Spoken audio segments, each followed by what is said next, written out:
Oh, ça y est. Ah, il se prend voilà. C'était prévisible. Les Français champions du monde, s'ils ne réussissent pas, voilà, à repartir. Voilà, c'est là où on peut doubler. C'est là où on peut doubler. Et il y va. Et il passe. Et il se touche. Quel con. Et il s'accroche. Et merde. Okay, Lewis, it's hammer time. accélère. Bonjour à toutes et bonjour à tous, bienvenue chez Barbecue F1 sur Radio Merguez & Co. C'est le 12e épisode de cette saison 2021. Et nous sommes en Hongrie, pas très loin de Budapest, sur le circuit de Hungaroring. Et nous allons parler de ce 11e Grand Prix de la saison. Et avec moi, autour dans le studio d'enregistrement de Radio Merguez, se trouve notamment Olivier Pastis. Comment ça va ? Tu n'étais pas là sur la dernière émission. Comment vas-tu ? Moi, je suis là que sur les victoires françaises, donc ça va vachement bien. Pour parler, il a déjà spoilé le résultat du Grand Prix. Super, on avait dit qu'on en parlerait qu'au bout de 45 minutes. Hein. Avec moi, on a aussi Charles Carrefour. Ça va, Charles ? Ouais, nickel. Bon, la seule fois où j'oublie mon kawaii, il pleut. Donc, franchement, j'ai pas de chance. Et puis, on a aussi avec nous Fernando Gaspacho. Hello. Eh ben, muy bien. Ok. Et puis Niki. Niki, ça roule ? Bonsoir à tous, ça va très bien. Écoute, un bon week-end, donc tout va bien. Ok, et alors j'ai fait la présentation un petit peu des membres traditionnels de cette belle émission qui est Barbecue F1. Avec nous, on a aussi autour du micro deux nouveaux, en la personne de France Cal. Comment ça va, France Cal ? Ça va très bien, ravi de participer à cette 12e émission. Et encore un autre nouveau en la personne de Alain Prout. Alain Prout, ravi de ta présence à cette émission. Merci, bonsoir à tous, ravi d'être là. Ok, bon alors, on est là évidemment pour parler du Grand Prix de Hongrie, mais quand il y a des nouveaux dans cette émission, il y a une tradition qui est un peu de savoir qui ils sont, d'où ils viennent et pourquoi sont-ils là. Et ils ont un mini questionnaire, hein, c'est pas trop méchant à répondre, c'est savoir quel est leur pilote préféré, leur écurie préférée. Alors, pilote préféré, c'est pas forcément un pilote actuel, hein, ça peut être un pilote comme par exemple Fangio, hein, je sais pas, ils sont peut-être fans de Fangio. Et donc, pilote préféré, écurie préférée, et puis moment de F1 préféré, peut-être le moment de F1 qui leur a fait se passionner pour ce sport. Je vais commencer par Alain Prout. Vas-y, raconte-nous un peu ta vie de Formula One. Alors, ma vie de Formula One. Donc, le pilote préféré, Alonso à l'époque Renault, au moment des deux titres et un peu avant. Après, ça a été un peu plus compliqué. C'était quoi après ? Écurie McLaren pour l'historique Prost Senna. Et maintenant, je trouve ça assez cool, la remise à niveau de l'écurie. Et moment de F1, on va rester dans le thème. Hein, Alonso Schumacher, la défense à Imola en 2005, je crois. Ça, j'ai un doute sur la date. Okay, nos experts vont bien évidemment intervenir si jamais ça se révélait erroné, mais ça me semble plutôt pas mal. Bon, France Cal, c'est à ton tour là. Vas-y, dis-nous tout là. En France Cal, donc oui, c'est moi. Donc l'écurie, Ferrari, même s'ils sont en perdition un peu ces dernières saisons, je reste fidèle et je ne perds pas espoir. Tout comme pilote préféré, alors je pensais qu'on ne pouvait pas piocher dans le passé, donc j'ai pris un pilote présent, donc Charles Leclerc. Qui même chose, un petit peu en perdition, mais il faut miser sur lui. Il fera de grandes choses, sans doute plus tard. Voilà. Okay.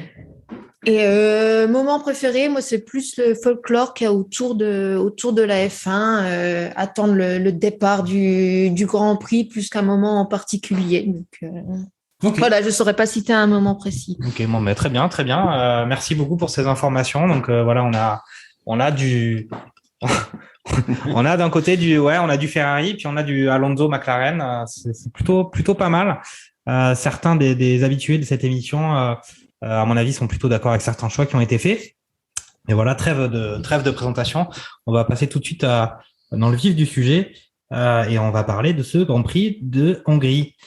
Alors, pour faire un peu une petite présentation, avant ce Grand Prix, avant le début des essais, avant le début des qualifs, avant le Grand Prix du dimanche, on avait quand même à l'issue de ce Grand Prix de Silverstone, avec ce gros crash de Verstappen dans son duel homérique avec notre ami Lewis Hamilton, et avec les conséquences de Red Bull qui décide de prendre des avocats pour expliquer qu'Hamilton doit aller en prison, tout ce genre de péripéties. Et ça augurait quand même d'une suite de championnats à couteau tiré entre ces deux écuries, Red Bull et Mercedes, Verstappen, Hamilton. Verstappen qui explique qu'Hamilton se conduit comme de façon indécente parce qu'il célèbre sa victoire pendant que Verstappen est à l'hôpital. Donc là, on se disait, franchement, maintenant, ça va plus rigoler les Grands Prix. Vraiment, crash au premier virage assuré à tous les Grands Prix. Bref, on arrive en Hongrie et puis bon, on va dérouler l'émission comme d'habitude, mais à l'issue des qualifications, on avait quand même quelque chose d'assez. Ça faisait quelques semaines, quelques Grands Prix qu'on n'avait pas vu ça. On avait une pole position d'Hamilton, la 101e en carrière, un nombre assez éloquent. Premier Hamilton, deuxième Bottas, et puis derrière les deux Red Bull, Verstappen, Perez, suivi d'un surprenant Gasly en 5e position. Après, on avait du Norris, Leclerc, un Ocon et Alonso 8e et P8 et P9, donc surprenante Alpine qui s'est arrivée à se hisser en Q3, suivi d'un Vettel qui lui aussi est arrivé en Q3 en 10e position. Et voilà, à noter que on se retrouve avec un Ricciardo qui lui, pareil, a pas réussi à passer la Q3. Et puis derrière, on est sur un Tsunoda à la différence de Gasly qui se retrouve en 16e position. Écoute, je vais d'abord donner la parole à Olivier. Qu'est-ce que tu as pensé de ces qualifications? Qu'est-ce que pour toi ça t'augurait sur cette course? Voilà, quel était ton état d'esprit à samedi soir? C'est la fin du mois de juillet.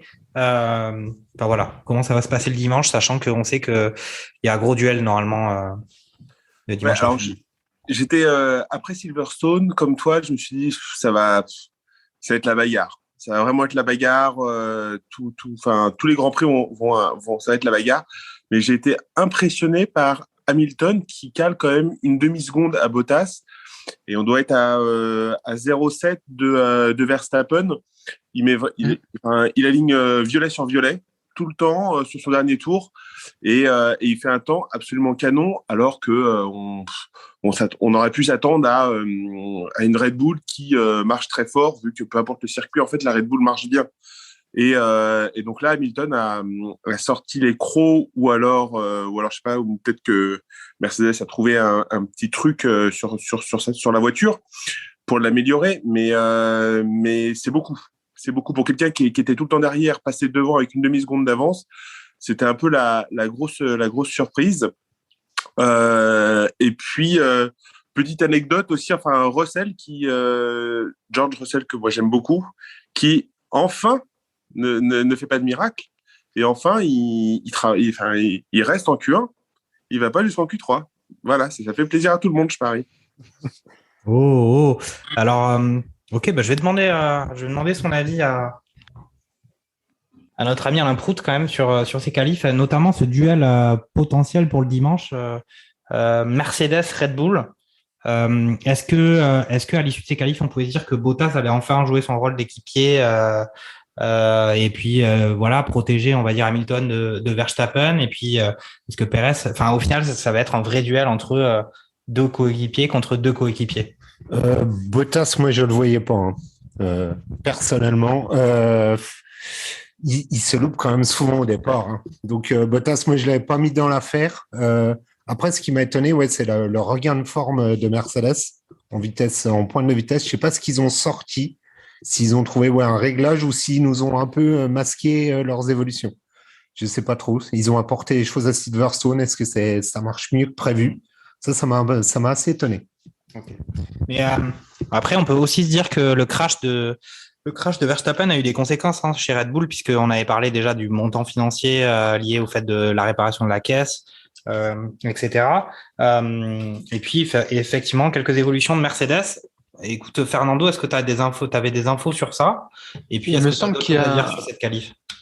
Écoute, pour rebondir, alors déjà, effectivement, Alain Proulx, c'est bien Imola en 2005. Donc, Merci. c'est bonne réponse, ça fait 3 points partout.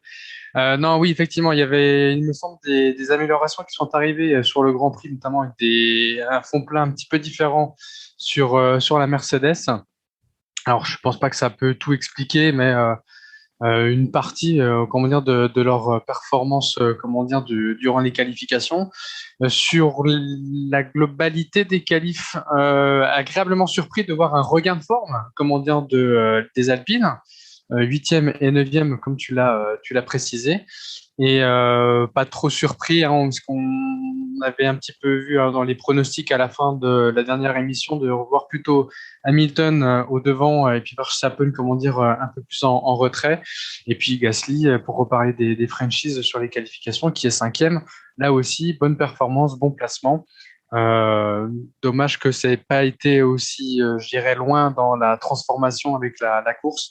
Après, effectivement, on retrouve un classement assez classique. Alors, j'ai juste un aspect vis-à-vis de Carlos Sainz qui, lui, n'a pas pu faire la Q2, de ce que je peux comprendre.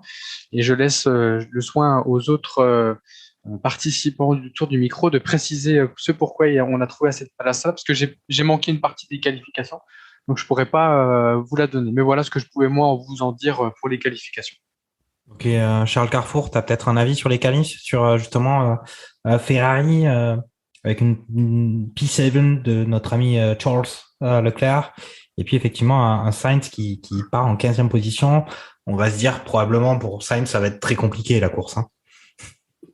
Ouais, effectivement, la 5e place, elle joue vraiment dans un mouchoir de poche. Quand on voit Gasly faire en 1.16.483, Norris en 1.16.489 et Leclerc, lui, est 7e en 1.16.496, ça joue au millième près. Grosso modo, ça doit représenter des centimètres de différence, une dizaine à peine de centimètres de différence en vrai sur la piste. Et comme quoi, ça ne joue à rien. Et au final, ça se trouve, s'il aurait été P5, il aurait pu finir la course et pas finir son week-end un peu plus tôt. Ça, on le verra plus tard. Concernant Sainz, ouais, il fait une boulette qui lui coûte sa Q2. C'était il y a un an ou il y a 2 ans. Il y a 2 ans, il me semble, 2 ans que Charles Leclerc s'était planté aussi en Q2 et avait réussi à faire quand même la Q3 grâce au mécano qui avait réussi à réparer les lions arrière en 15 minutes. C'était vraiment du très bon boulot de la part de la Scuderia. Mais là, pour le coup, il avait vraiment tapé trop fort. Et au final, il s'en tire pas trop mal au vu des 10 premiers qui ont fait tout sauf de la F1 au premier virage le dimanche. Donc voilà, il s'est craché. Et après, on a pu voir aussi Schumacher, Mick Schumacher, qui lui n'a même pas participé aux qualifications parce que lui aussi a craché sa voiture en FP3, donc ce qui lui a privé de qualification le samedi après-midi. Mmh. Et effectivement, on a quand même beaucoup envie de parler de cette course parce qu'il s'est passé plein de trucs. On va peut-être passer directement à la course, hein. Histoire d'entrer vraiment dans le vrai vif du sujet. Et voilà, ça a été une course assez incroyable, hein. Franchement, on peut le dire, hein. Il s'est passé quelque chose de vraiment très surprenant. Enfin, plusieurs choses de très surprenantes. À commencer par la première, c'est le nom du vainqueur du Grand Prix. Le vainqueur du Grand Prix s'appelle Esteban. Et c'est le premier Esteban de l'histoire de la Formule 1 à gagner un Grand Prix. Je ne sais pas si vous aviez l'info. Mais voilà, c'est le premier Esteban, et Esteban Ocon, un Français victorieux de ce Grand Prix. C'est rare. On avait eu Gasly il n'y a pas très longtemps et un Ocon contre toute attente cette année. Alors, je sais pas si on peut dire raconter encore que Vettel est 2e du Grand Prix. J'ai pas très bien compris. J'ai pas suivi les arguments juridiques. Je sais pas si c'est vraiment officiel, marqué dans le marbre, que Vettel n'est plus 2e et a été déclassé ou son classement a été annulé. En tout cas, à l'issue du Grand Prix, on avait un Vettel en 2e position, suivi de Hamilton 3e position. Et puis je remontais jusqu'à la 10e place, mais on avait Hamilton, Sainz, Alonso, Gasly 6e, Tsunoda 7e, Latifi, suivi de Russell et Verstappen, donc des choses assez incroyables. Je vais faire un petit résumé de ce Grand Prix. En gros, pluie prévu pendant le Grand Prix. Le Grand Prix démarre et puis premier virage, Bottas On ne sait pas vraiment ce qui se passe. Déjà, il se plante sur le départ, et puis après, il essaie de freiner ou pas, on ne sait pas. Et au final, collision, et puis il décanille à la fois Norris, il décanille Norris qui va taper. En fait, Bottas tape dans Norris et Norris va taper dans Verstappen. Et ça tape aussi Perez. C'est ça, à l'arrière droit. Ça embarque Perez aussi dans l'affaire. Et dans le même temps, tu as aussi Lance Stroll qui, lui, a décidé de faire du cross-country et de passer sur l'herbe et qui va taper Leclerc et Ricardo, je crois. Si je dis pas de bêtises, je crois que c'est ça. C'est ça. Je crois que Stroll tape Leclerc et Leclerc tape Ricardo, ouais, c'est ça. Donc voilà, donc c'est vraiment gros bowling à l'issue de ce premier tour et de ce premier virage. Donc on a pas mal de voitures sur lesquelles on se dit qui sont déjà considérées abandon instantané, notamment Perez. Après derrière certaines voitures qui repassent au stand. On a d'abord un drapeau jaune avec sous safety car et puis finalement c'est drapeau rouge. Et donc on a voilà, justement on parle des teams qui essaient de réparer les véhicules et puis donc le Grand Prix repart. On a un abandon de Norris, abandon de Stroll, abandon de Perez et puis de Leclerc aussi et puis évidemment de Bottas. On parlera un peu plus tard de savoir si ce qu'a fait Bottas c'était une consigne d'équipe. Ça, c'est un grand débat qui peut nous occuper. Il a joué son rôle d'équipier. Il a joué son rôle d'équipier parfaitement. Il y a aussi l'abandon de Mazepin. Il y a aussi l'abandon de Mazepin qui se fait percuter par Kimi à la sortie des stands au moment du restart. À la sortie des stands. Ah oui, c'est juste après, excuse-moi. Ouais. Et puis on a donc encore un fait incroyable. Donc suite à ce drapeau rouge, au final, on avait un départ qui devait se faire sur un départ arrêté. Et puis en fait, la pluie s'est arrêtée, la piste sèche et chose extrêmement bizarroïde, on va dire. Toutes les monoplaces décident de rentrer au stand, sauf Hamilton, qui lui reste sur la grille pendant que toutes les autres voitures sont en train de changer leurs pneus qui étaient restés pluie à l'issue du drapeau rouge. Et donc, le départ est donné. Là, c'est pareil, je pense, c'est une stat aussi de l'histoire de la Formule 1. Premier départ arrêté donné avec une seule voiture. En l'occurrence, celle du champion du monde, multi-champion du monde en titre, Lewis Hamilton. Donc, c'était vraiment une photo incroyable. Et donc, ce départ est donné pendant que toutes les autres voitures sont en train de changer les pneus. Et puis après, se suit des choses un petit peu rocambolesques, notamment Russell qui double toutes les voitures dans les stands, etc. Et puis, donc le départ est donné avec Hamilton qui part tout seul. Et puis en fait, il est avec des pneus pluie. Et donc le tour d'après, il doit le changer. Et bilan de tout ça, c'est Ocon qui se retrouve leader de la course, suivi de Vettel.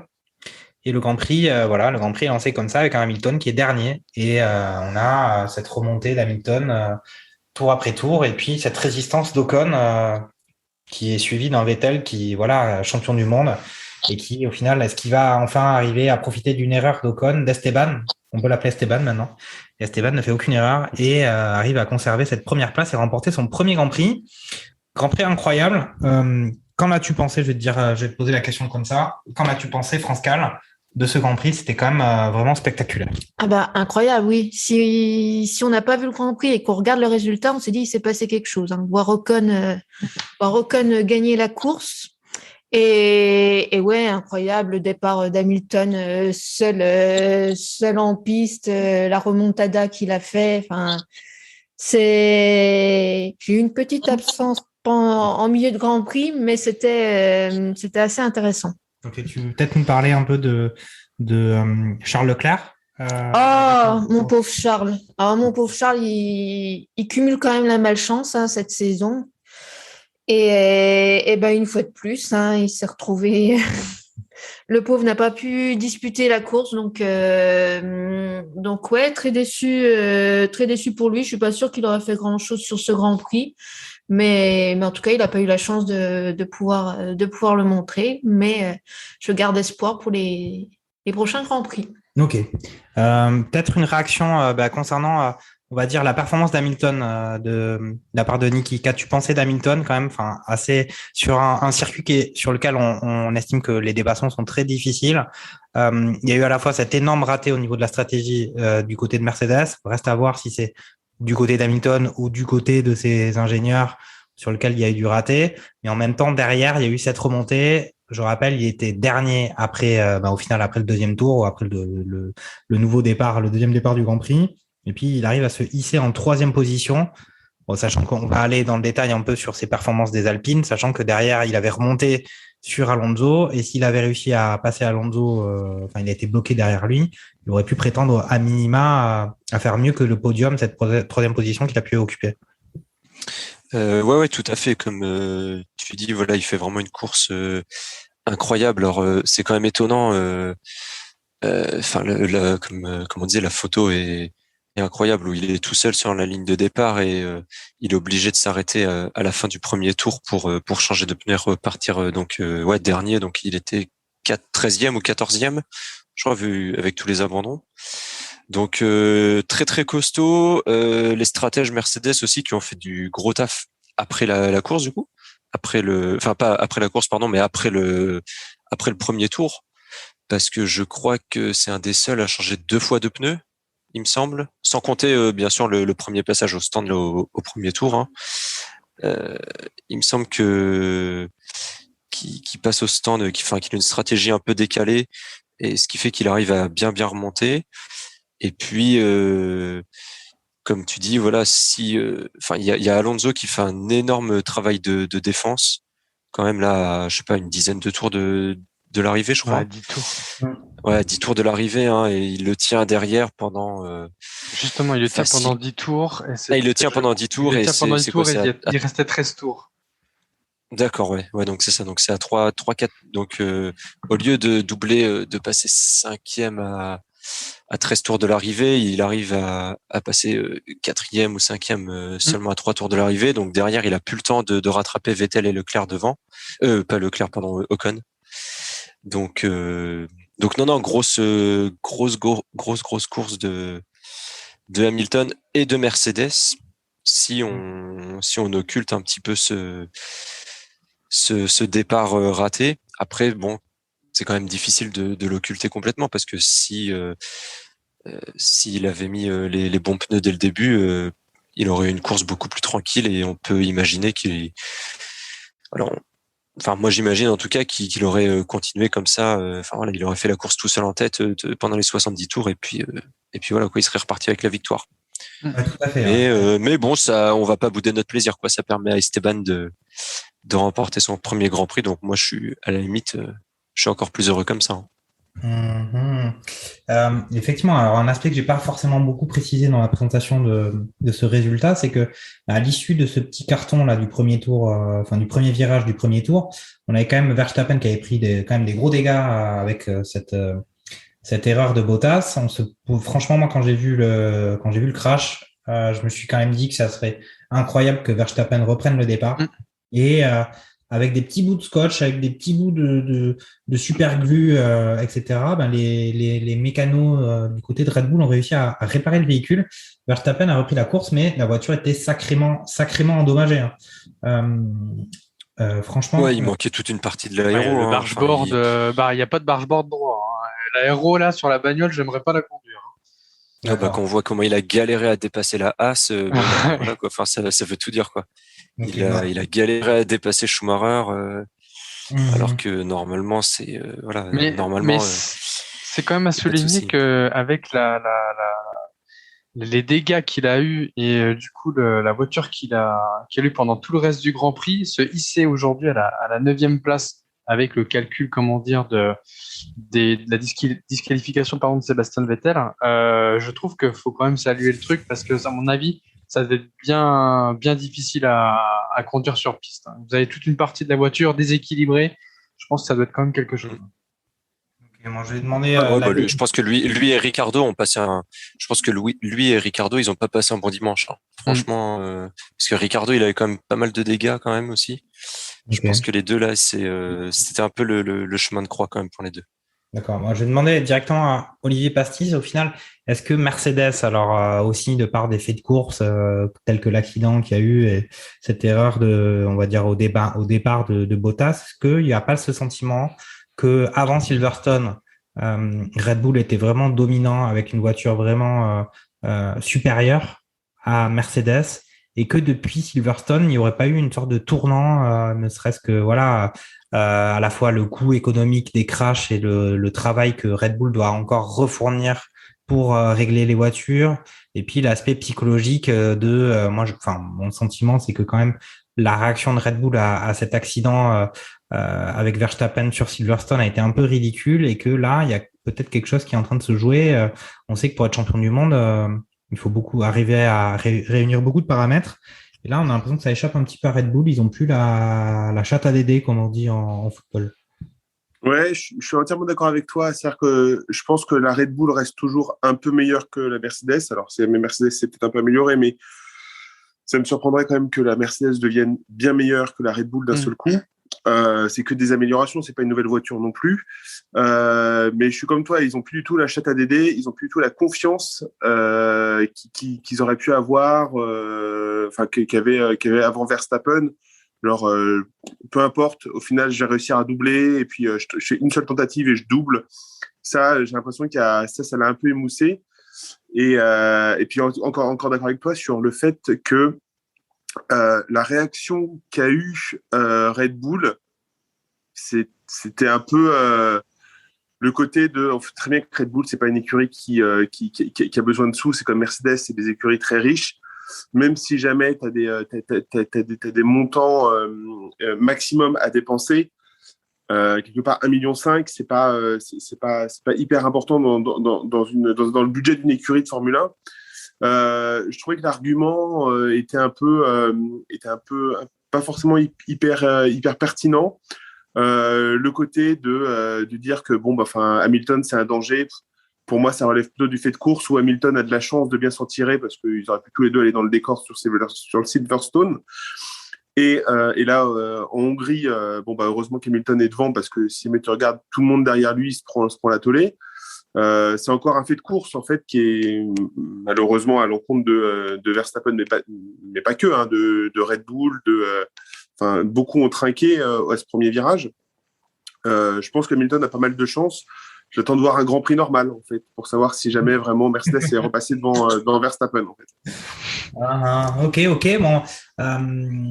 Je vais donner un peu la parole à Charles. Vas-y, dis-nous un petit peu ce que tu penses de ce qu'a pu même démontrer Red Bull, ce qui était relativement léger sur ce Grand Prix, parce que malheureusement, un Perez éliminé dès le premier tour, et puis un Verstappen qui roule avec une voiture à peu près à moitié carbonisée. Mais voilà, et puis un Bottas quand même qui lui, par contre, ça doit être dur mentalement quand même. Un départ complètement raté, un accident au premier tour. Alors qu'on sait qu'il a la pression et que semaine après semaine, c'est comme semaine après semaine, voilà, on nous explique que c'est bon, ça y est, Russell, il a signé. Enfin, on connaît le fils du préfet ou le directeur du service. Non, pardon, c'est un autre sujet. Russell va signer. Il a le stylo dans les doigts. Tous les jours, il doit entendre parler de ça. Et là, un départ raté, un accident où il décanille les Red Bull. Enfin voilà, c'est toute Mercedes Red Bull. Est-ce que tu as un avis sur le sujet? Bottas, il le résume très bien à la radio une fois qu'il s'est planté. Hein. Il dit that's it. Voilà, c'est fait. Bon, en grosso modo, ce week-end, il n'a pas servi à grand-chose. Il a juste permis à Hamilton d'avoir un coussin dans le sens où il était P2 en qualif. Du coup, juste Verstappen était derrière Hamilton. Ça a juste sécurisé la première ligne. Et en soi, ça a permis à Hamilton de pas se cracher. Et encore, ça joue quand même à quelques centimètres. Hein, quand on voit le on-board, la caméra arrière d'Hamilton, ça joue quand même à rien. Et limite, il pourrait se faire embrocher son pneu arrière et casser la suspension ou voire pire. Donc, il a plutôt de la chance au final d'être premier quand même sur le départ. Et on voit que la confiance de Red Bull, même s'ils ont gagné 5 fois de suite, au final, il a fallu au mauvais Grand Prix pour que Mercedes soit de nouveau soit au même niveau ou juste derrière. Donc, même si Red Bull, ils peuvent performer 5 fois de suite, il ne faut pas laisser une seule chance à Mercedes parce qu'ils seront toujours là et eux, les opportunités, ils ne louperont pas. Et quand ils les loupent, ils arrivent toujours à sauver les meubles. C'est affolant comment ils passent quand même c'est une remontada de malade. Et après son pit stop, son deuxième pit stop, quand même, il tournait 3 secondes et demie plus vite qu'Ocon, quoi. Donc sans Alonso, limite, il aurait pu avoir de l'avance une vraie avance par rapport à Ocon si jamais Alonso n'avait pas fait une vraie défense, quoi. Donc il aurait pu marquer 26 points quand quand Verstappen en marque 2, ça aurait été encore pire. L'avance aurait été pire qu'elle l'est déjà. Donc Red Bull peut vraiment se tortiller les cheveux pendant la trêve estivale parce que grosso modo la saison est loin d'être finie, mais s'il loupe des grands prix comme les 2 derniers qui viennent de louper, là c'est une voie dorée pour un 8e titre d'affilée pour Mercedes et pour Hamilton. Donc pour le coup, le Mercedes vient de mettre un sacré coup quand même à la tête à Red Bull et bon, il y a 3 semaines pour s'en mettre, quoi. Ouais, il y a juste un tout petit truc, c'est que à chaque fois c'est pas genre Verstappen qui fait une contre-performance, c'est un abandon. Donc forcément au bout d'un moment, presque 50 points dans la figure, forcément tu remontes, quoi. C'est pas comme si Hamilton ça reste une contre-performance en soi, hein. Le tableau, les chiffres ne trompent pas, hein. Pas marqué de points, ça reste une contre-performance pour Red Bull, hein. Et là-dessus, leur faute ou pas faute, là-dessus, le scoreboard, lui, il s'en fiche, hein. Et Mercedes marque des points et Red Bull n'en marque pas. Donc, dans tous les cas, c'est un mauvais week-end pour Red Bull et ça fait 2 de suite. Et deux mauvais week-ends ont balayé 5 très bons week-ends, quoi. Donc c'est affolant comment il ne faut pas faire d'erreur dans ce championnat. Ouais, c'est ça. Donc, on va peut-être passer à notre rubrique traditionnelle issue de ce Grand Prix, c'est les franchises, et que là, une rubrique particulièrement à l'honneur avec cette victoire de notre ami Esteban Ocon, qu'on a tendance personnellement, j'ai tendance pas mal à critiquer. Et là, on peut dire que là, on est sûr qu'il a fait le maximum, puisque il a réussi à avoir le résultat maximum, c'est-à-dire une première place. Peut-être un ressenti quand même sur cette victoire française d'un pilote sur lequel qui traversait quand même une passe difficile, hein, du côté d'Alpine, puisque cette année il était avec un coéquipier assez, on va dire un coéquipier ancien champion du monde, Fernando Alonso. On disait que justement on avait Fernando qui prenait l'ascendant dans l'écurie. C'était lui qui se mettait à imposer ses réglages au détriment d'Esteban Ocon. Esteban qui arrivait à se retrouver à lutter avec sa voiture, qui avait plus de performance. Qu'est-ce qu'on peut penser d'Esteban Ocon qui avait prolongé son contrat avec Alpine pour 3 ans? Alpine qui investissait beaucoup dessus. Est-ce que France Cal, t'as un sentiment sur ce pilote? Comment t'as pris cette victoire? On va dire même en la comparant avec celle de Gasly l'année dernière. Elle aussi une victoire un peu contre toute attente avec une voiture qui est nettement inférieure avec les top teams du circuit. Moi, je pense que c'est un grand coup de chance, hein, surtout pour notre ami Ocon. Contrairement à Gasly, il lui arrive quand même de performer. Ocon, on le voit moins souvent dans le haut du classement. Donc, c'est bien. Je pense qu'il a joué un peu de chance et il n'a pas fait d'erreur par la suite. Donc voilà, il a son Grand Prix à lui. Oui, effectivement. Mais alors, on a vu donc là, on parle des franchises et aussi de l'écurie française Alpine. Et il y a eu quand même une sorte de synergie, hein, qui s'est bien déroulée pendant ce Grand Prix avec on l'a dit, hein, Alonso qui a réussi à faire le bouchon avec Hamilton qui poussait derrière et qui, à ce moment-là du Grand Prix, aurait pu prétendre à une victoire vu les temps que sa monoplace effectuait et que lui-même effectuait sur les tours de circuit. Fernando Gaspacho, Alpine, hein, ils ont beau avoir une voiture qui était un peu moins performante, même par rapport aux Aston Martin de notre ami allemand Sebastian Vettel. Puis ils ont réussi à remporter ce Grand Prix avec un Ocon qui a fait zéro faute avec un Vettel qui a passé tout le Grand Prix à 2 secondes de lui derrière, quoi. Ouais, je suis d'accord avec toi. Donc déjà, ça fait du bien. Si on reprend un peu le fil de la course, Ocon a un petit peu vécu quasiment le même scénario qu'avait vécu Pierre Gasly, comment dire, en Italie, puisque là aussi il y avait eu drapeau rouge et départ arrêté, comment dire, sur la grille par la suite. Sauf que nous, le départ arrêté, en fait, il n'est pas eu puisque ça s'est passé, comment dire, dans les stands. Je vais être très sincère, comme pour Pierre, là, j'ai eu la petite larmichette, comment dire, à l'arrivée, parce qu'effectivement, ça fait du bien de voir des Français gagner et comment dire, Alpine en tant qu'écurie française. Alors que Dieu sait que je ne suis pas forcément, j'ai pas forcément Renault, on va dire, de manière générale dans ma vie quotidienne, dans mon cœur. Non, mais ton dernier véhicule acheté, on peut le dire, certainement pas une Renault. Ça, c'est certainement pas une Renault. Mais cela dit, effectivement, dans le milieu sportif, il faut retenir, comment dire, le fait que c'est une écurie française, qu'effectivement, c'est un Français à bord d'une voiture française qui gagne un Grand Prix. Donc, ça fait un petit moment que c'est pas arrivé. J'ai pas révisé, comment dire exactement ça fait plus de 30 ans, je crois. Hein. Plus de 30 ans. Ouais, c'était Alain Prost, de toute façon, je crois. Moi, je voyais bien, effectivement, Alain Prost. Il me semble que c'était Alain Prost, et j'ai vu la stat passer il y a 35 ou 36 ans, quelque chose comme ça. C'était pas Romain Grosjean, non? Oh, wait. Oh, en Lotus. Non. C'était bien essayé. Donc, non, voilà, ouais, franchement content, comment dire, du résultat. Pour lui aussi, parce que lui, il sort un petit peu. Et quelle manière de sortir, j'ai envie de dire, la tête de l'eau en signant cette victoire-là, en Hongrie.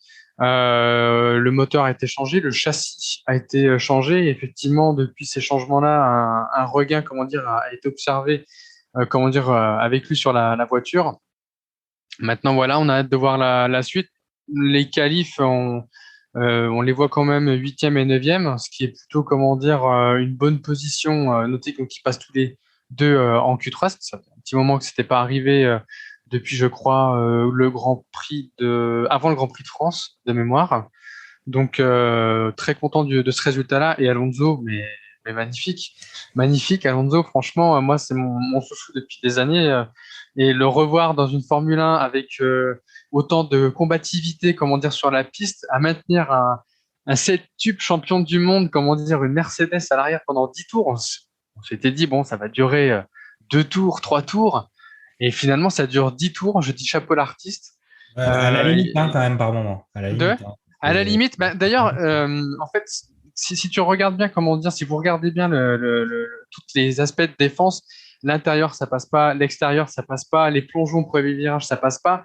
En fait, il a fallu qu'une seule chose pour justement mettre à mal la défense d'Alonso, c'était de lui mettre la pression, chose qu'a réussi à faire Hamilton. Il s'est loupé sur un freinage, un blocage de roue. De ce blocage de roue, Hamilton en a profité et a extirpé, comment dire, la place. Donc non, ouais, vraiment. Et notre image qui m'a agréablement surpris vis-à-vis de lui qui est assez, on va dire, un ego assez important, c'est qu'il a attendu Esteban, comment dire, au pied du podium pour aller le féliciter et j'ai trouvé l'image vraiment, vraiment magnifique. Voilà, donc ça a un peu redoré l'image que j'avais de lui parce qu'il était quand même un peu grosse tête, quoi, l'ami Fernando. Donc là, j'étais vraiment content de le voir plutôt partageur, on va dire. Après, c'est que partie remise. Je pense que lui, il attend qu'une seule chose, c'est de remonter sur un podium, quoi. Donc, c'est de bon augure pour la suite. Effectivement, cette accolade d'Alonso sur Ocon, ça faisait plaisir à voir parce qu'effectivement, on disait que voilà, Alonso, il est pas très partageur et qu'il est plutôt faire un peu la tronche de pas justement lui monter sur la plus haute marche du podium. Mais au final, voilà, ce travail d'équipe a quand même couronné Alpine et ça fait du bien. On va peut-être passer. D'ailleurs, Ocon le dit à un moment donné dans une interview qu'il avait entendu qu'Alonso n'était pas facile comme teammate, qu'il pouvait mener la vie dure. Je pense qu'il faisait référence à quand il était chez McLaren, en tout cas dans les dernières années. Et au final, qui fait les éloges d'Alonso en disant qu'il est très bon et très professionnel et que ça se passe très bien, quoi. Donc pour le coup, le courant entre les deux passe plutôt bien. Ça fait plaisir à voir. Alors, je vais peut-être demander à Alain Prout son sentiment sur Esteban Ocon, quoi. Vas-y, dis-nous ce que tu penses de lui, quoi. Sur Esteban, moi, je le voyais pas là gagner de Grand Prix. Je le voyais même pas en position d'être là pour mener un Grand Prix comme ça. Donc, agréablement surpris de sa gestion de course.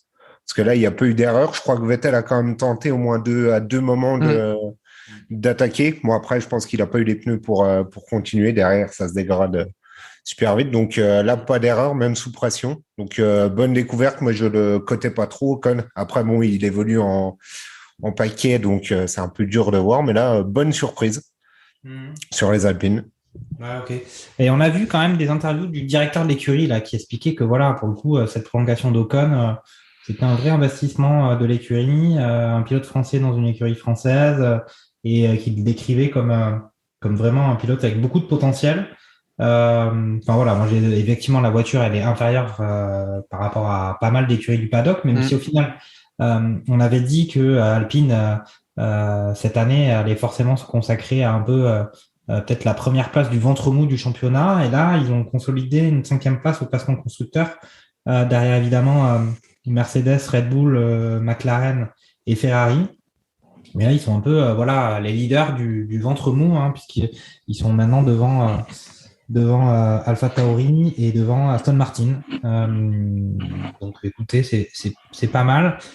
Est-ce que l'un de vous a envie de faire une déclaration d'amour sur Esteban, hein, en plus Niki, je te vois lever la main, t'agiter. Non, pas jusqu'à une déclaration d'amour, mais enfin, après tout ce qu'on a pu dire depuis le début de saison ici dans les barbecues F1 sur Alpine et sur Ocon, sur Ocon et sur Alpine plus généralement, enfin un week-end où tout se passe bien pour Alpine.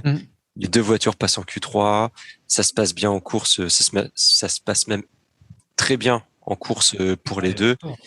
Donc voilà, je pense que c'était leur week-end.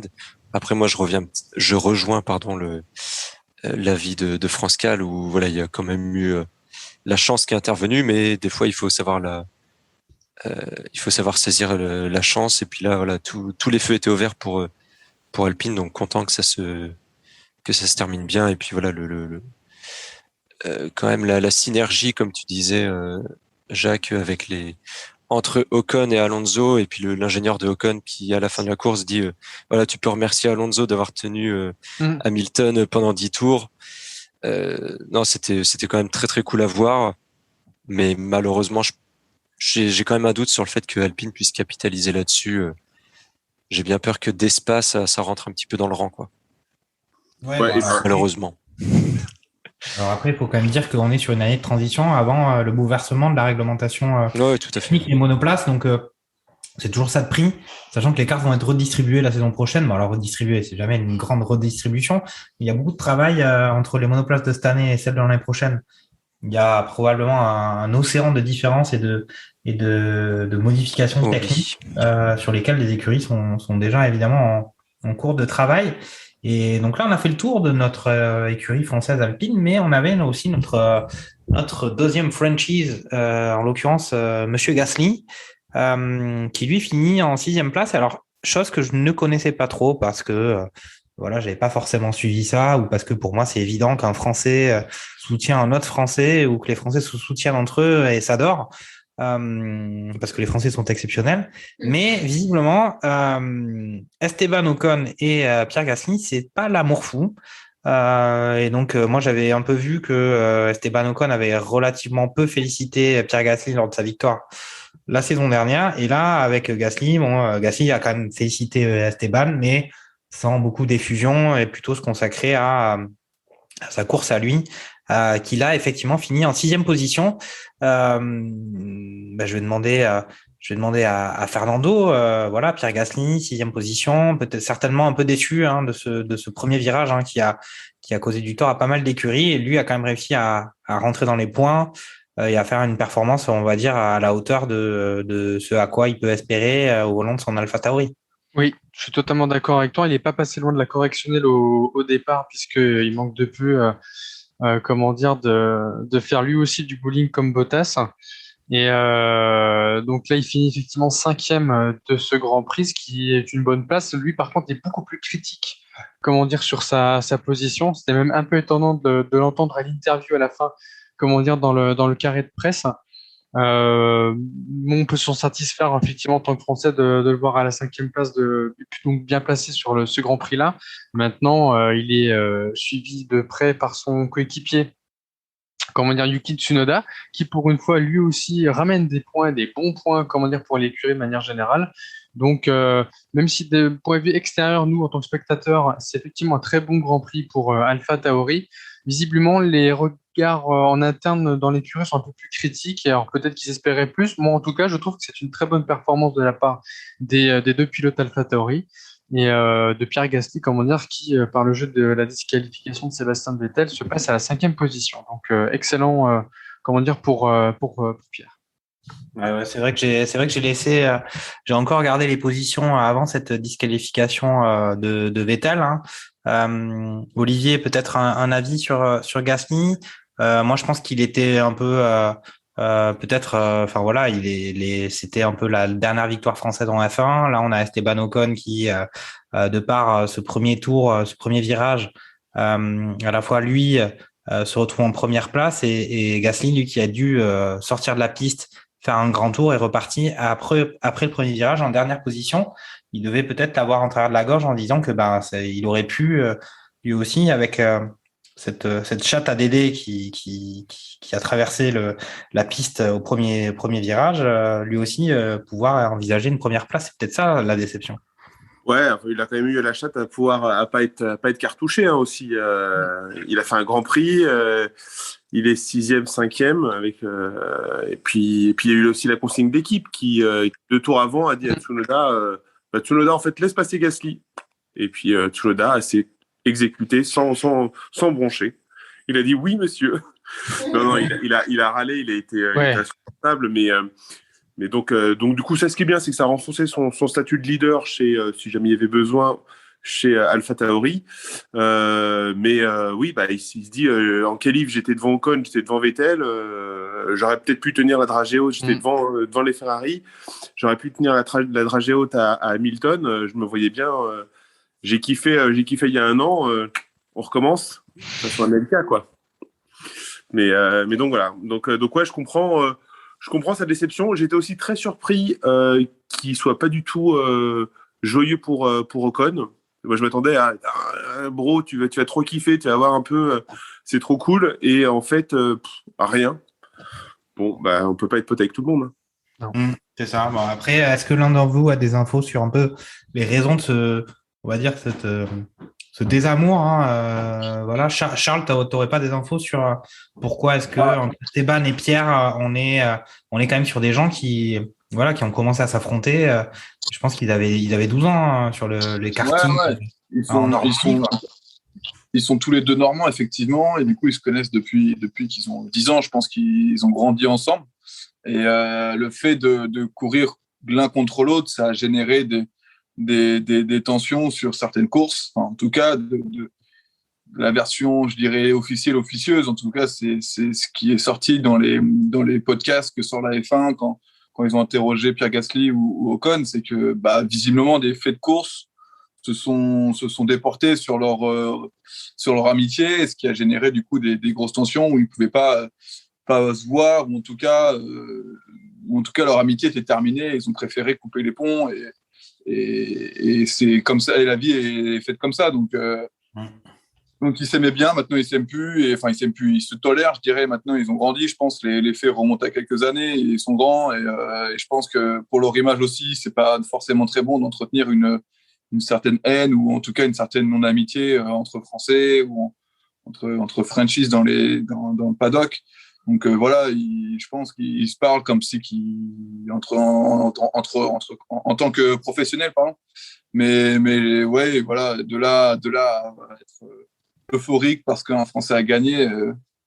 En tout cas, vu que c'est Ocon, je sais pas si, ou en tout cas quand c'était Gasly, voilà, c'était très professionnel de leur part de dire bon voilà, c'est cool, ils ont gagné, ou il a gagné, mais moi j'aurais pu faire mieux, ou c'est un peu ça, quoi. Donc on peut quand même dire que Gasly, où on sait pas trop ce qu'il va faire avec AlphaTauri, qui récupère le baquet de Fernando Alonso et avoir comme coéquipier Esteban Ocon, c'est un peu compromis quand même, hein. Enfin moi c'était un peu quand on fait qu'on appelle ça de la futurologie, comme certaines personnes comme Jacques Attali, la futurologie en F1, c'est quand reste à savoir où Pierre Gasly va aller.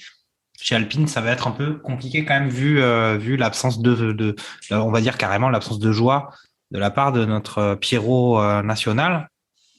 Bon, on a fait le tour des franchises. Hein. Vas-y, Charles. Ouais. Pierre, il s'entend mieux avec Charles Leclerc ou même avec Lando Norris, la clique des quatre là, avec Albon, Norris, Russell, Charles Leclerc. Il y a Gasly qui traîne de temps en temps avec eux, quoi. Donc et on voit plutôt Ocon avec Stroll qu'avec les francophones, en tout cas. Donc, même si Stroll parle français, il est rarement, en tout cas. Parle québécois. C'est moi. En tout cas, en tant que Français, nous on le comprend et parfois. Donc non, il n'est pas du tout dans le même mood que Gasly et ça se voit en dehors de la piste. Ok, bon, on a fait le tour des Français. On va peut-être parler des satisfactions de ce Grand Prix. Vraiment une satisfaction assez importante de ce Grand Prix, c'est l'écurie Williams avec Latifi et Russell qui prennent leur premier point du championnat.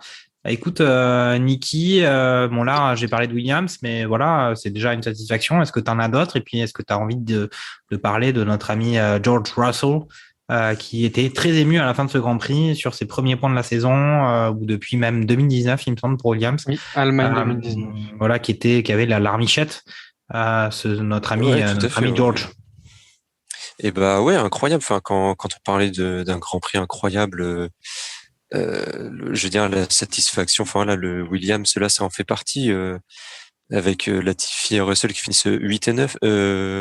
7 et 8. 7 et 8 du coup, avec la disqualification. 7 et 8 suite à la disqualification. Donc ouais, incroyable. Surtout qu'en plus, Russell, ça faisait quand même plusieurs Grands Prix qui faisaient des grosses performances en qualif et que le dimanche, ça s'effondrait et qu'il a fini une fois ou deux 11e vraiment à la porte des points. Donc on sentait que ça le travaillait vraiment et que ça lui tenait à cœur de ramener des points enfin chez Williams.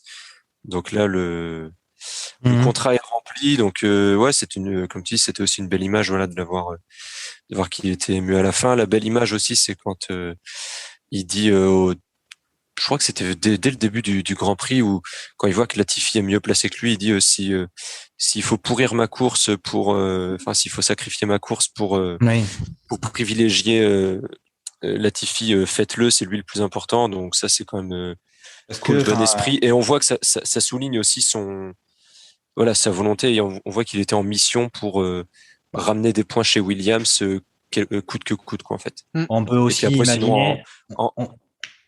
On peut aussi imaginer qu'il a envie de donner l'image du coéquipier modèle, que n'a pas un Bottas, pour donner à Toto Wolff toutes les raisons de le recruter, de le filer, ce paquet tant désiré. C'est fort possible aussi. Ouais, c'est fort possible. Mais vous n'êtes pas incroyable, c'est pas possible. Ça peut pas être juste un mec bien. C'est pas un mec bien. C'est pas un mec bien, George Russell. On sait que c'est pas un mec bien.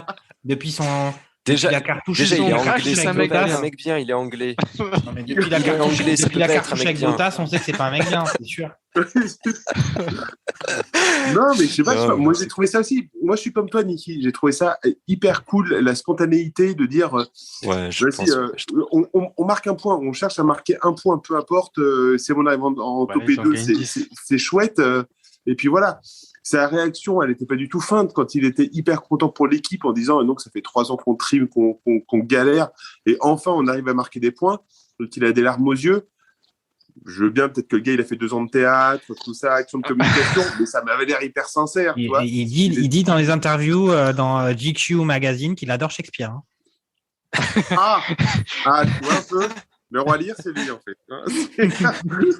Mais mais après c'est, je pense que l'histoire de Mercedes en fait, c'est plié quoi. Alors peut-être qu'à un moment, le coup de pression qu'il avait fait sur Bottas là à Imola, non c'était à Imola, non c'est à Monza. À Monza, ouais, ça c'était peut-être un moment charnière pour montrer sa domination ou son caractère, tout ça. Depuis, je pense que le problème là, il cherche juste à annoncer le moment où ça va être signé, mais ça semble évident pour tout le monde que il sera coéquipier chez McLaren, chez Mercedes l'année prochaine. Donc voilà, je pense que non, ça y est, il est juste honnête, il est content d'avoir fait une super course. C'est une petite équipe qui galère, il met tous les deux des points, c'est juste exceptionnel. Point quoi.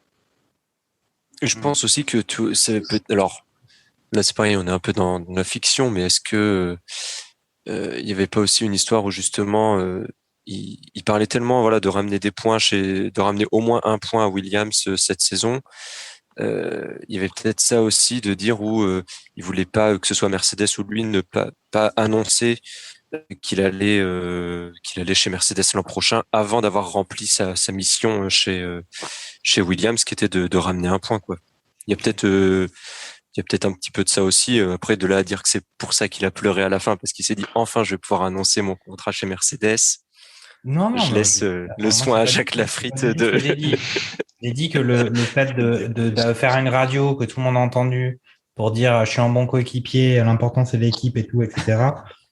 C'est pas dénué de, je pense, Non, il y a un appel du pied, on est d'accord. Coéquipier qui n'a pas forcément Hamilton à l'heure actuelle.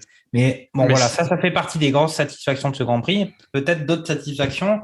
Fernando, est-ce que par exemple Sainz, coéquipier de notre ami Charles, ça n'a pas été quand même plutôt joli ce qui a été réalisé sur ce Grand Prix de Hungaroring? Ouais, tout à fait. Mais juste avant, je termine sur Russell. Pour moi, il est honnête. 2, oui, effectivement, c'est normal, tu marques des points et depuis des années, t'attends. Donc, à un moment donné, oui, quand tu trimes, parce que je pense qu'il a participé quand même au développement de la bagnole, comment dire, depuis ces années-là. Donc, oui, c'est plutôt sincère. Après, on est tous d'accord qu'il y a un peu de politique derrière en disant, voilà, je suis un bon coéquipier, donc ça va bien se passer pour l'année prochaine. Voilà, je dis ça comme ça. Maintenant, effectivement, pour notre ami Sainz. Beau boulot. Arrivé, comment dire, de la 15e place à l'issue des qualifications et terminé donc par le jeu de la disqualification de Sébastien Vettel, 3e du Grand Prix. Donc encore une fois un podium et on l'aura pas vu sur le podium. Il doit être décidément banni de ces derniers. Non, je rigole. Il y avait quand même Monaco. Il a fini 2e. Donc non, vraiment content pour lui. Ça montre aussi que la voiture est plutôt bien, même si on a bien vu que Hamilton a fait qu'une bouchée, comment dire, quand il a fait sa remontada. Déçu par contre, effectivement, de la malchance de Charles Leclerc, qui pour moi avait quelque chose à jouer en partant 7e. Quand on voit effectivement le résultat que fait Carlos Sainz en partant 15 pour arriver 3, je n'ose même pas imaginer ce qu'aurait pu faire Charles en arrivant, partant 7e à l'issue des qualifications. Donc ouais, satisfaction pour Carlos Sainz qui du coup ramène les seuls points pour Ferrari et non des moindres, car je crois que du coup ils sont 3e au classement des constructeurs, ou ils sont plus à égalité, je crois du coup. Hein. Je crois qu'ils sont passés devant 81 pour 80 pour McLaren. Donc c'est l'objectif de cette année, je le rappelle, pour Ferrari, de terminer à la 3e marche du podium de la partie constructeur. Donc là, pour le moment, s'ils arrivent à garder ce challenge, comment dire, tout au long de la saison, parce qu'on arrive maintenant à la moitié, comment dire, de cette saison 2021, ça serait cool et ça annonce une année 2022, je pense, de bon augure s'ils arrivent à reporter ce challenge. Donc très content effectivement de Carlos Sainz. Ok, alors pour faire le point sur les positions et les classements constructeurs, d'après mon décompte à moi, qui est pas réalisé sous contrôle d'huissier, on a Mercedes 300 points, Red Bull 290, McLaren 163, Ferrari 160 et Alpine 5e 75 points. Dites-moi si alors t'as l'ancien classement sans la disqualification de Sébastien Vettel. Moi j'ai Mercedes 303 points, Red Bull à 291, Ferrari à 163, McLaren à 163 aussi. Donc, tu vois, pour le coup, c'est égalité.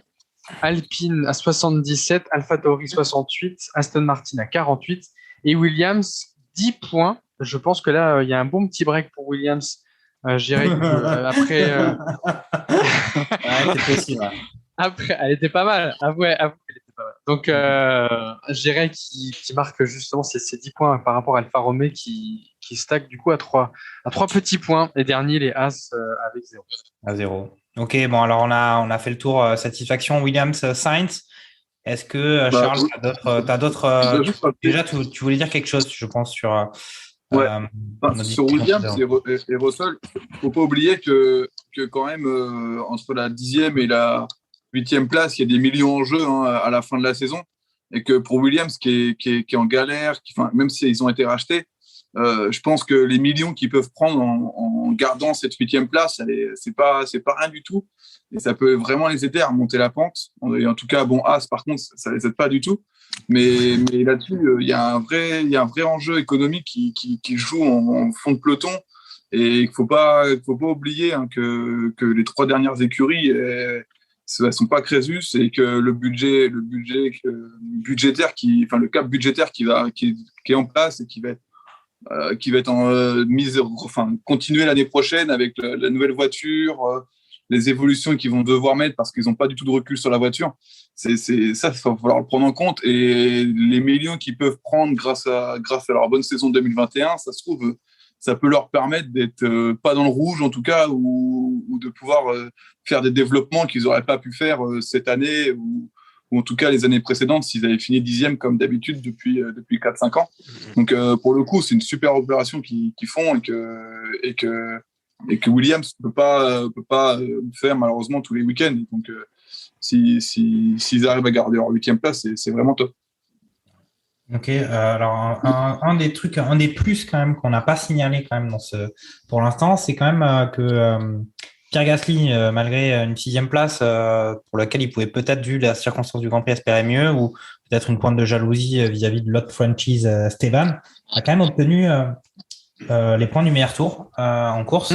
On peut aussi imaginer, alors c'est pareil, c'est de là à imaginer un complot de Red Bull contre Ferrari, mais voilà, AlphaTauri, écurie fille de Red Bull, a certainement donné une petite consigne en disant ce serait plutôt sympa de votre part si vous pouviez tenter le meilleur tour pour un peu priver de points notre ami Lewis dans la quête du classement pilote. Enfin, voilà, d'une certaine façon, Pierre avait la marche pour tenter le meilleur tour. En même temps, je pense que Red Bull les a contactés en disant pensez-y si vous pouvez, ça serait chouette.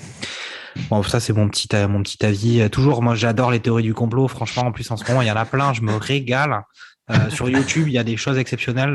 Je mettrai les liens sur le podcast Radio Merguez si ça vous intéresse. Tous les complots tout autour de nous. Mais bref. On a parlé des plus, on va peut-être parler des moins de ce Grand Prix, des moins ou des moins, c'est comme vous voulez, si vous habitez dans le sud ou dans le nord. On a peut-être évoqué le cas Valtteri. Qu'est-ce qu'on a d'autre aussi dans les moins de ce Grand Prix? On a quand même. On a Stroll. On a Stroll, ou même au-delà de Stroll, on a peut-être Aston Martin. On a Aston Martin. Moi, j'ai Alfa Romeo. Je vais demander à Alain Prout. Il y a beaucoup de choses qui nous ont plu sur ce Grand Prix. Il y en a d'autres, ça nous a moins plu. Aston Martin, c'est compliqué. Aston Martin, ouais, c'était pas fou. Après, Vettel était deuxième. Bon, après, suite à la disqualification, alors ça, c'est assez bizarre, hein, je dois l'avouer, le coup de pas pouvoir prendre de l'essence. Moi, ils m'ont pas trop emballé sur ce Grand Prix au final. Et puis ouais, Stroll au départ, oui, une petite session tondeuse. Je sais pas où il voulait passer. Là, c'est incompréhensible quoi, de couper le virage comme ça. Enfin, là, pas compris.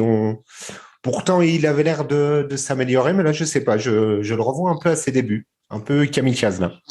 Okay. Et le pire, c'est qu'en plus, quand Stroll par rapport à Bottas, c'est que Stroll, il voit que c'est le bordel devant lui. Il a un peu plus le temps de réagir que où Bottas, Norris freine. Il est vraiment collé à son cul et Bottas, il a pas le temps de réagir. Il est vraiment collé au cul de Norris. Stroll, quand on le voit sur la caméra embarquée, il voit que devant c'est le bordel et je sais pas, c'est comme s'il freinait pas ou alors il a un blocage de roue qu'on voit mal à la caméra, mais faut y aller à l'audace. Qui va à l'audace, ça passe parfois. Ça passe. C'est peut-être dit Mario Kart, ça passe. Let's go, on y va. Mais ouais, mais après c'était quand même catastrophique. Bon, après là, c'est vraiment ce premier virage dans les conditions météo qu'il y avait avec justement cette on va dire cette faute ou cette non-maîtrise du véhicule de la part de Bottas et de Stroll. À noter, on n'a pas annoncé quand même la douloureuse pour ces deux pilotes, mais et pour les écuries par conséquent, c'est qu'ils sont rétrogradés, ils ont perdu déjà 5 places pour le prochain Grand Prix. Mais ça rejoint aussi quand même un contexte actuel du championnat de Formule 1 qui est que on avait parlé de Hamilton dans le virage à Silverstone. Et de sa responsabilité dans cet accrochage avec Verstappen. On a parlé peut-être de cette défense de Alonso qui était peut-être un peu rude sur Sa Majesté Lewis. À un moment donné aussi, voilà, on aime quand même quand il y a des tentatives de dépassement. On aime quand ça quand ça y va. Si on veut plus voir de manœuvres un peu limites, eh ben je sais pas, on prend sa Twingo et puis on va sur le périph' parisien. On est d'accord, Jacques. Après, il y a juste un point, c'est que pour Bottas, effectivement, c'est une perte d'appui aéro à l'avant qui fait que les roues se bloquent et il vient lamentablement percuter, comment dire, Norris. Ça, c'est des erreurs. Enfin, je veux dire, pour un pilote de sa trempe, tu la fais pas, cette erreur-là. Je veux dire, tu es plutôt précautionneux. Je veux dire, mais en plus, quand tu es un petit peu dans le devant, tu fais un peu gaffe. Après, je reviens, comment dire, sur Stroll. Lui, justement, il a fait ce départ un peu plus précautionneux par rapport à Bottas, sauf qu'en fait, il fait une erreur à la con, c'est qu'en fait, il baisse un rapport, donc du coup, son moteur monte en régime, il patine, de par le patinage, il y a une perte d'équilibre de la voiture, et c'est à ce moment-là, effectivement, qu'il va dans l'herbe, et qui, une fois que tu es dans l'herbe, je peux te dire, tu n'arrêtes pas la voiture. Mouillé, tu pars tout droit, donc du coup, effectivement, il a voulu faire du cross-country, comme disait, je sais plus si c'était Charles qui disait ça tout à l'heure, mais effectivement, en fait, ça reste une erreur, comment dire, de jugement, d'avoir changé de rapport un peu trop rapidement avant l'entrée du premier virage qui le pousse à faire cette sortie de piste. Pardon. Mais au-delà de ça, quand on regarde de loin, on se dit mais il nous fait quoi là? Il nous fait une Bottas bis quoi. Après, ça faisait quand même... Quand on regarde la course en direct, ça avait quand même pas mal d'événements à suivre en même temps, avant qu'on se rende compte que Stroll avait quand même défoncé notre ami Charles. On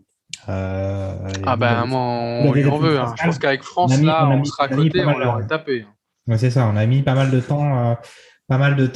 Et puis bon, effectivement, on a entendu cette tristesse de Charles Leclerc à l'issue du Grand Prix, lui après son premier tour, qui expliquait que voilà quoi, c'était un beau match de bowling, mais que c'était pas une belle course pour lui, effectivement.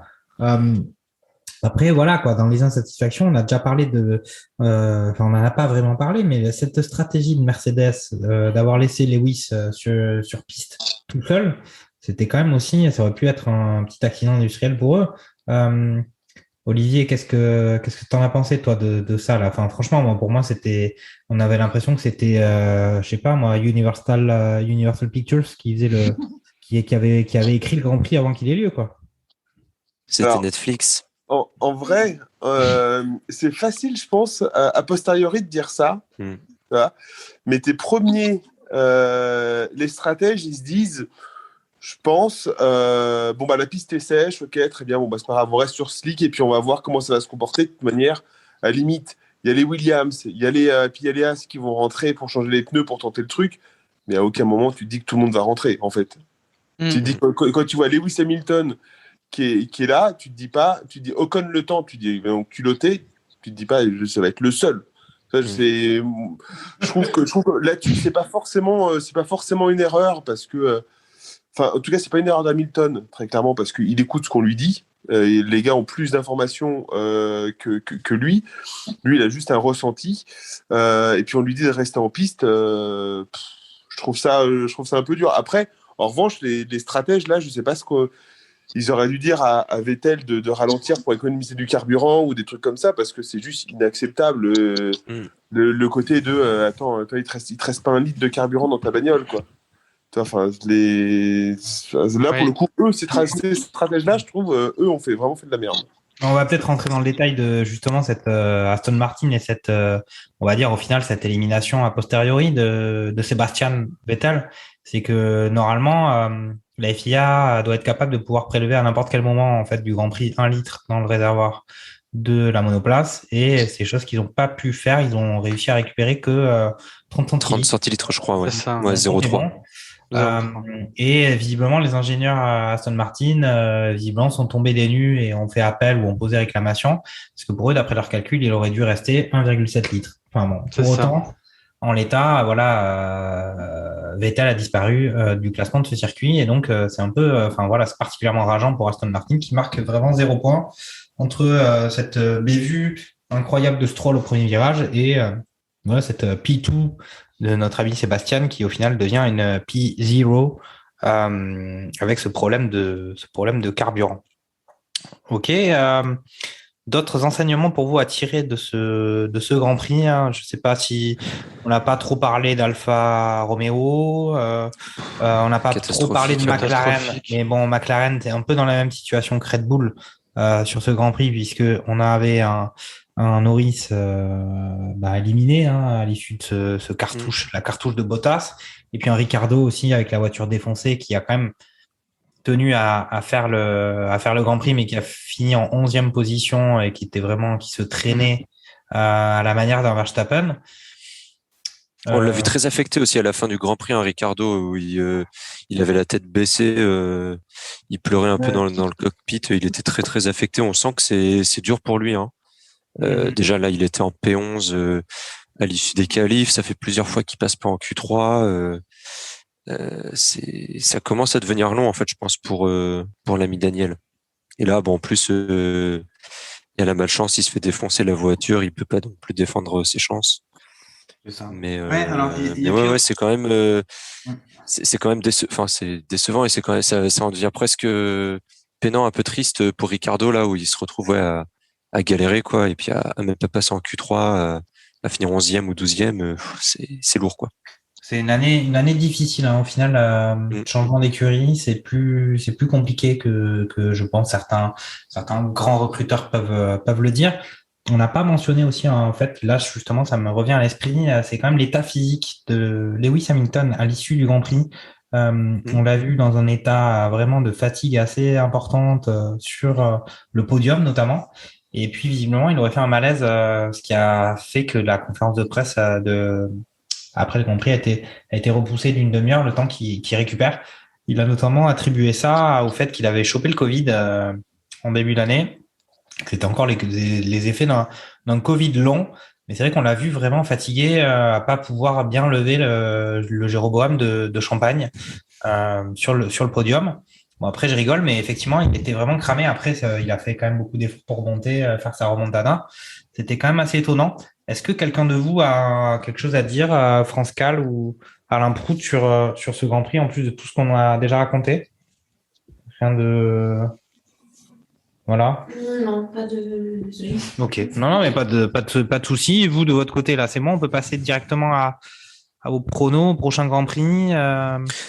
Après, si on est, c'était avec Fernando, je pense qu'on est d'accord là-dessus. C'est Alfa Romeo là où c'est catastrophique. Là, un Grand Prix je veux dire, ils arrivent aussi. Kimi arrive à accrocher 1 point suite à la disqualification de Vettel, mais bon, la sortie ça fait plusieurs fois plusieurs manœuvres très dangereuses qui là au fur et à mesure des grands prix, t'as l'impression que à chaque fois il faut à chaque Grand Prix il faut que Alfa Romeo fasse de la merde d'une manière ou d'une autre quoi. Là ils font abandonner Mazepin parce que Kimi, ils font ressortir Kimi n'importe comment. Ouais. Il y a eu aussi l'arrêt de Giovinazzi qui a duré 2 minutes 40, je sais plus quel Grand Prix, l'accrochage Kimi Vettel, quelques Grands Prix avant. Ça devient très très. On se moquait beaucoup d'Eas en début de saison, et je pense que Alfa Romeo il mérite de prendre une petite cartouche là aussi à force parce que là ça devient. Il commence à accumuler. L'unsafe release de Kimi, c'est dû au feu vert en fait qui passe au vert alors qu'il n'est pas censé passer au vert, vu qu'il y a une voiture qui arrive. Et du coup, Kimi sort. Regarde, là-dessus, je suis totalement d'accord sur ce que tu viens de dire, mais ça marque un des points que la FIA avait pointé du doigt il y a quelques Grands Prix sur le fait qu'il y ait trop d'automatisme sur les arrêts au stand. Ce point-là, auquel feuille les verts, claque ça part. Je pense que là aussi, il faudrait qu'il y ait peut-être un homme supplémentaire qui, lui, juge de libérer ou pas, la voiture. Là, très clairement, je veux dire, ils font une erreur sur le Grand Prix là. Les Grands Prix précédents, ça fait 2 ou 3 Grands Prix que chaque Grand Prix se prenne des pénalités. Là, Giovinazzi finit 13e, donc autant vous dire que là, il finit donc dernier de la course. Il devrait même pas être à cette position-là. Donc non, là, pour moi, même si effectivement il gagne 1 point, à la 10e place par le jeu, de la disqualification de Sébastien Vettel, je suis désolé, moi, ils ont fait, c'était catastrophique. Pour moi, ils ont 0 point sur le Grand Prix. Raikkonen finit 12e. Il finit 11e, je crois que Raikkonen finit 11e et du coup, 11, il passe 10. Il passe 10 avec la disqualification de Vettel, il me semble. Ouais. Bon, on refera les comptes, on contactera la FIA pour avoir des éclaircissements. Ouais, pour moi, on a Verstappen qui est 9e, suivi d'un Ricciardo 10e, suivi d'un Raikkonen Ou peut-être Ricardo. Dites-moi si peut-être Ricardo juste devant Kimi, ouais. Je sais plus. On n'est pas à un point près. Ouais.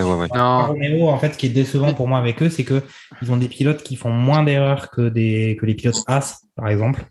Raikkonen et Giovinazzi sont quand même des mecs un peu plus expérimentés et plus sérieux qu'un Schumacher qui là casse pas mal de voitures week-end après week-end, ou qu'un Mazepin ou Mazepin comme on dit, qui est quand même, on voit bien qu'il est en F1, mais il est en F1 et demi plutôt. Ouais, on va dire ça. N'empêche qu'il a moins cassé sa voiture. N'empêche qu'il. Ouais. C'est qu'on s'est beaucoup moqué de Mazepin au début d'année parce qu'il faisait n'importe quoi sur les 3-4 premiers Grands Prix. Mais là, c'est Schumacher qui... Oui. Schumacher, et en plus, à chaque fois, il les casse, il les défonce, quoi. Les voitures, elles sont arrachées. Ça fait plusieurs fois qu'il peut pas... Oui, bon, voilà. La voiture, il n'y a pas d'aéro. Plusieurs fois que Schumacher participe pas du tout. Ça fait plusieurs fois que Schumacher, il peut pas participer au qualif parce que il explose sa voiture en essai libre, quoi. Donc, ok. Bon, bah, on a fait le tour, même plusieurs fois, hein, le tour de ce Grand Prix de Hungaroring. On va passer à moins que quelqu'un ait encore quelque chose à ajouter, mais pour moi, c'est bon. En tout cas, moi, je me suis régalé pendant ce Grand Prix. C'était vraiment incroyable. C'était des choses jamais vues. Cette image de Hamilton tout seul qui prend le départ, je me suis presque dit à un moment donné que son agent avait dû lui dire, vas-y, tout seul, prends le départ tout seul du Grand Prix. C'est exceptionnel. Ça va rester dans l'histoire de la F1. Et vraiment, c'était une image très marquante. Et puis après, voilà, on se dit que cette pression entre Red Bull et Mercedes augmente Grand Prix après Grand Prix, tour après tour. On a vu aussi cette réaction de Verstappen qui a dit, encore une fois, je me fais sortir par une Mercedes, je commence à en avoir gros sur la patate. Voilà, ouais, je mets l'huile sur le feu là. Ouais, voilà, c'est ça. Et Verstappen, voilà quoi, on sent qu'il est excédé. On va voir ce que ça donne au niveau, comme tu dis, Olivier Pastis, hein, quand tu auras un Grand Prix, quand tu auras un Grand Prix normal, ce que ça va donner. Et voilà, peut-être que le prochain Grand Prix normal sera le Grand Prix de Spa qui aura lieu fin août, 29 août. Spa-Francorchamps en Belgique. Mais avant de parler des pronostics, on va écouter les 5 infos inutiles de la semaine de Formule 1 par notre ami Sébastien Vittel. C'est box. Salut à tous, c'est Sébastien Vittel pour les 5 infos inutiles de la semaine. Les 2 derniers Français vainqueurs de Grand Prix sont normands. Quelle belle région! Et je ne dis pas ça parce que je suis né dans la ville d'Alpine et que j'habite la même ville qu'Esteban, ce n'est pas mon genre. La guéguerre avec Mercedes doit coûter un fric fou à Red Bull. Heureusement qu'il demandait la restitution des morceaux de carbone perdus dès le Grand Prix de France, sinon ça risque d'être difficile de finir l'année avec la limite de budget imposée. Dans la famille Schumacher, le talent a dû sauter une génération. Je vous confirme que la prolongation d'Esteban est officiellement officielle. En ai-je douté il y a quelques semaines? Rien ne le prouve. Profitez bien de la pause estivale parce que 3 triple headers vous attendent ensuite. Il va falloir s'accrocher pour tenir le rythme. C'était Sébastien Vittel pour les 5 infos. On se retrouve au prochain Grand Prix. Voilà. Mais donc voilà, le Grand Prix de Spa. On va commencer évidemment par faire un peu le bilan des pronostics des différents chroniqueurs de Radio Merguez. Et là, évidemment, sur ce Grand Prix de Hungaroring, on était peu d'entre nous avaient eu cette préscience d'imaginer un Esteban Ocon vainqueur de ce Grand Prix, voire même aucune Red Bull sur le podium. On va peut-être faire un point quand même sur l'état des dégâts au niveau des pronostics après ce premier virage. Je vais commencer par Niki Lambda qui avait vu un Lewis Hamilton qui remportait la victoire, suivi d'un Sergio Pérez et d'un Valtteri Bottas. Ou encore, par exemple, Charles Clafour avec Lewis Hamilton, Lando Norris, Valtteri Bottas. On est quand même ils n'ont pas gagné au loto, hein, ces gars-là. Et Gerhard Berger, qui n'est pas là, avait vu un Verstappen large vainqueur de ce Grand Prix, tranquille. Il a même dit que, franchement, leader de bout en bout. Ce n'est pas ce qui s'est passé. Et voilà, Charles Leclerc, Valtteri Bottas. Il avait même imaginé Gerhard, Lewis Hamilton sorti par Max Verstappen. On n'a pas vu ça. Hein. On n'a pas vu ça. Il n'est pas là pour nous expliquer pourquoi il s'est trompé comme ça, mais on n'a pas vu ça. Et puis, Fernando Gaspacho avait vu un Hamilton, suivi d'un Bottas, suivi d'un Verstappen. Pour ma part, j'étais sur du Verstappen, Perez, Hamilton. Donc voilà, bon, je me suis complètement planté. Voilà, sur Spa, en l'état, on voit que, on va dire que c'est pas vraiment Mercedes qui domine Red Bull. C'est plutôt, on va dire, un Hamilton qui a repris du poil de la bête, peut-être. Sur ce Grand Prix historique de la Formule 1, sur ce Spa qui est quand même un nom qui résonne dans l'histoire de la F1. En l'état, on va avoir un Red Bull qui justement qui a perdu la chatte à Dédé depuis 2 Grands Prix alors qu'ils avaient été dominants sur au moins 4 ou 5 auparavant. Qu'est-ce que vous estimez de ce qui va se passer sur Spa, peut-être en état d'esprit général, et puis évidemment les pronos tant attendus. On va commencer par Charles Carrefour. Charles, voilà, tu le vois comment ce Grand Prix de Spa? C'est quoi ton prono? Moi, je dirais victoire d'Hamilton. Je dirais ensuite Lando Norris 2e et Leclerc 3e. Oh là là. Donc là, toi, en fait, on avait déjà un peu ressenti. On avait un peu ressenti quand même ça, que tu n'aimais pas trop le Red Bull. Hein. Tu es plutôt, voilà, vodka Red Bull, c'est pas ton truc. Sur des trucs un peu classiques, tu es plutôt voilà, ouais, je sais pas, je le ressens encore. Verstappen harponné au premier virage, ça pourrait. C'est pas la première fois qu'il se loupe au premier virage de Spa. D'accord. Ok, non, mais. Il faut tenter, hein, vu ce qui s'est passé ce week-end, je tente maintenant. Et là, à J plus 26, 27, est-ce que tu arrives à prédire la pluie ou pas? Là, du coup, c'est surtout ça la question. On est d'accord. Attention, pour tous les gens qui nous écoutent, Charles Carrefour, quand il annonce la pluie, il fera soleil, et quand il annonce le soleil. Il fait 30 degrés, ouais. Alors, vu le mois attention, on enregistre. Le mois d'août en France, est-ce qu'à Spa, ça sera la même? Ils ont eu des inondations en plus à Spa. Allez, je dis il fera beau. Ça promet pour ce Grand Prix.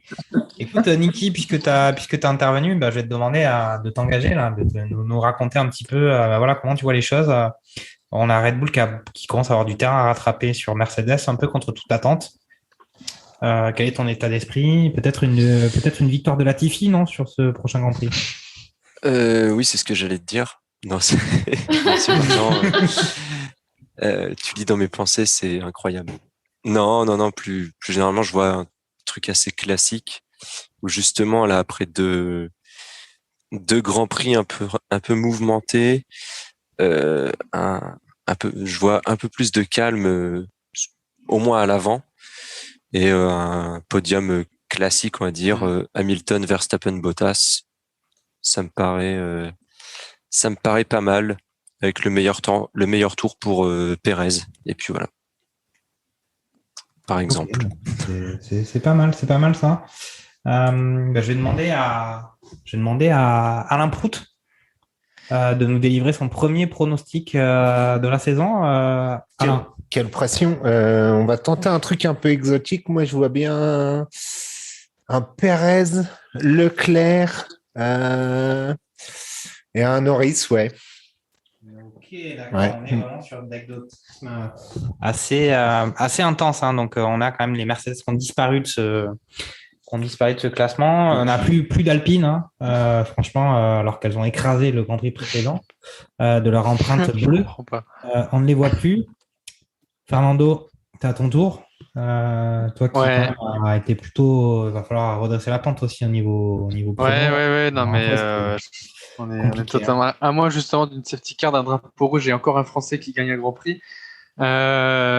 Qui sait? Non, je verrais bien effectivement. Il y a eu quand même un regain des Mercedes en qualification. Oui. Donc je les verrais bien assez net. Donc je les verrais bien encore, je dirais, avec cette avance-là pour le prochain Grand Prix. Donc avec un Hamilton plutôt bien placé, suivi d'un Verstappen et troisième un Charles Leclerc, en espérant que ça se passe plutôt bien pour le prochain Grand Prix. Globalement, oui, dans ce carré-là, dans la mesure où je sais que c'est un Grand Prix qui sied plutôt bien à la Ferrari. Maintenant, je pense que la bataille va être quand même rude pour nos deux compères Hamilton et Verstappen. Je suis curieux de voir ce que ça donne quand même. Ok, très bien, Fernando. Je vais demander maintenant à France-Cal de nous dire un petit peu son avis sur Spa. C'est bien simple. Alors, vainqueur Lewis Hamilton, suivi de Pérez, et en troisième, Charles Leclerc. Tu m'étonnes que je suis vraiment surpris de retrouver ce Charles Leclerc et sur le c'est podium. absolument pas parce que Non. Charles Leclerc. Non, mais il y en a qui disent que Charles Leclerc a un peu plus de charisme Un peu plus de charisme pour Charles Leclerc que pour Esteban Ocon, mais voilà, il y a plusieurs écoles. Écoute, il reste Olivier, Olivier Pastis. Je crois que tu te grattes la barbe, tu te caresses le nez. Parce que je ne comprends pas, parce que pour moi, Spa, c'est quand même un circuit de moteur, et vu que Ferrari ont quand même un moteur qui n'est pas top, je ne comprends pas comment Ferrari pourrait être sur le podium. De mon point de vue. Voilà. Parce qu'il n'y a pas que le moteur. Il n'y a pas que le moteur dans la vie. Il n'y a pas que le moteur dans la vie, mais sur certains circuits, c'est parfois important, notamment quand tu as un raidillon et une sacrée ligne droite. Ça peut être important. Mais voilà, je te vois bien catégorique, on va voir, vas-y, balance la sauce. Ok, t'es prêt? Ouais. Lewis Hamilton. Ah, je m'y attendais pas. P2, Pierre Gasly. Oui, monsieur, Pierre Gasly. Oh, le gars annonce. Et troisième position, Verstappen.